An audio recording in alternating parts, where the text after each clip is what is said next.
they're kind of peculiar, you know. They're people who are visionary as part of their temperament. And we know that visionariness, so to speak, is an element of temperament. It's associated with trait openness, and that's associated partly with intelligence, but also partly with creativity, and those things aren't exactly the same.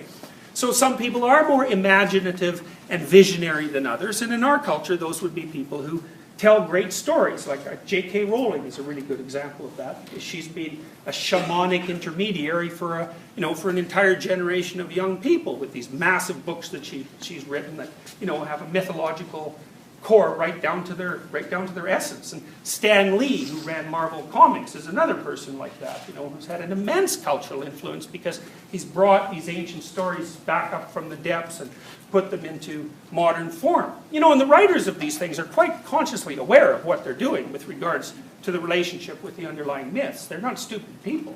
And even if they were, their readership rapidly informs them if they're deviating from the proper narrative arc of the story. Because all those superheroes have their dedicated cults of followers, and they make bloody sure that the new writers don't mess around with the story. And so not only is it top down from the writers, but it's also bottom up from the readers. So they're all participating in the construction of a continuing cultural apparatus. So spontaneous vocation, well, you're sort of designed for it. Hereditary transmission, well, it's a familial issue. And then there's the personal quest issue too. So that's sort of associated with spontaneous vocation.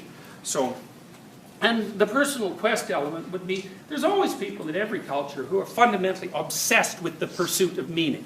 That's their essential orientation towards life. They're not particularly practical, like a conscientious person would be, because a conscientious person works, and their head isn't in the clouds. But there are types of people who are not like that at all. Their heads are in the clouds permanently, and they're extraordinarily imaginative and creative, and they're thought leaders in many ways for the culture, because a lot of what cultures learn in an articulated sense, a lot of what they become conscious of, is presented to them by artists in somewhat unconscious form long before the full meaning of what's being portrayed is articulated.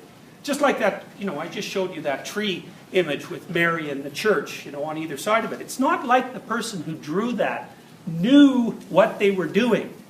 They knew more about what they were doing than the people who couldn't draw that sort of thing. But they were existing on the edge of their knowledge, making this representation, thinking, I'm trying to get at something here, I'm trying to get at something here. But they didn't really know what it was, because the idea is so complex that, when people are coming up with it over these thousands of year periods, they don't realize the full import of what it is that they're revealing.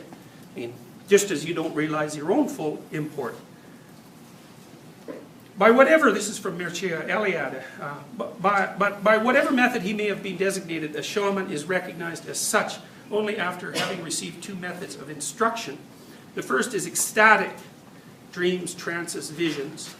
The second is traditional, shamanic techniques, names and functions of the spirits, mythology and genealogy of the clan, and secret language. The twofold teaching imparted by the spirits in the old master shaman constitutes initiation. And so that's a very interesting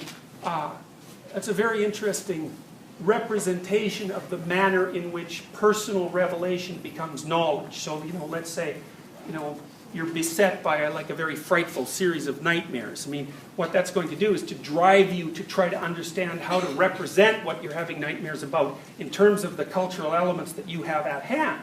Because that's what makes you sane, If you're having experiences that are beyond the norm, unless you can incorporate them back into your culture, you're alienated from your culture, and that's a terrifying thing. It means you might be the only person that's insane like you.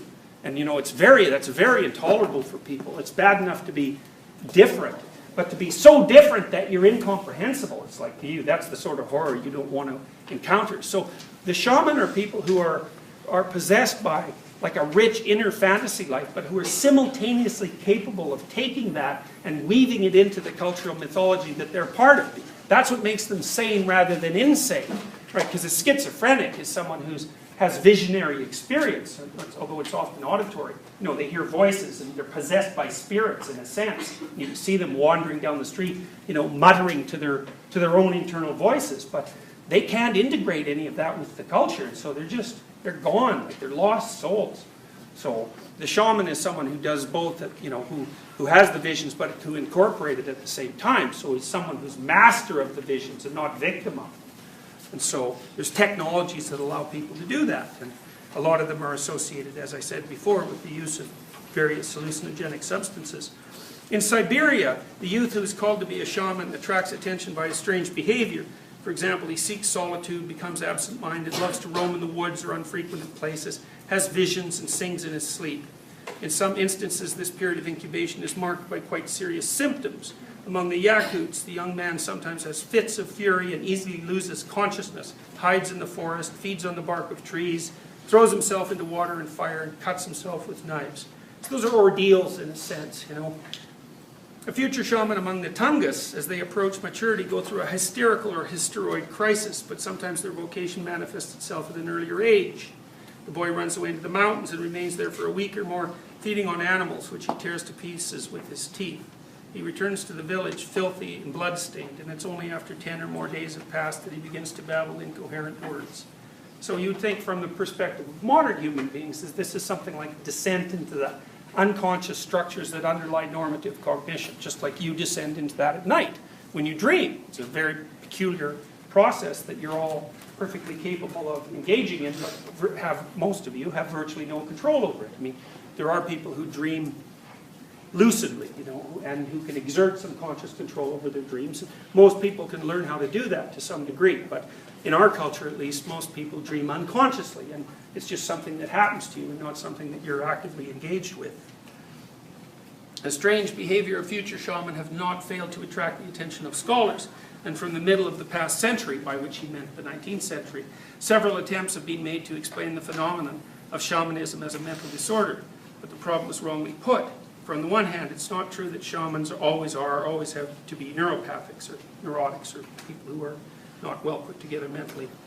On the other hand, those among them who had been ill became shaman precisely because they had succeeded in becoming cured.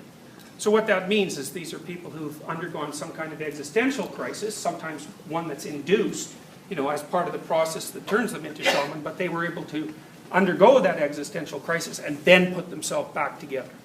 And so that's what makes them masters of the chaotic realm, so to speak. And so if you're starting to fall apart and you don't know what to do, well, the best thing you can possibly do is find someone who's been there and come back.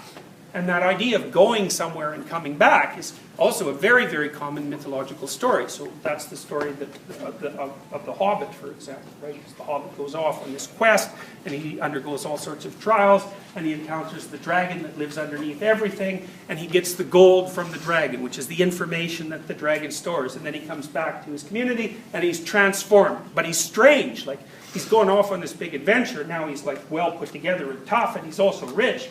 But he's also peculiar, When Bilbo goes back to the Shire, no one's exactly sure what to do with him, because now he's contaminated with everything that he's gone through. So he's like an agent of chaos himself, and someone who's somewhat terrifying.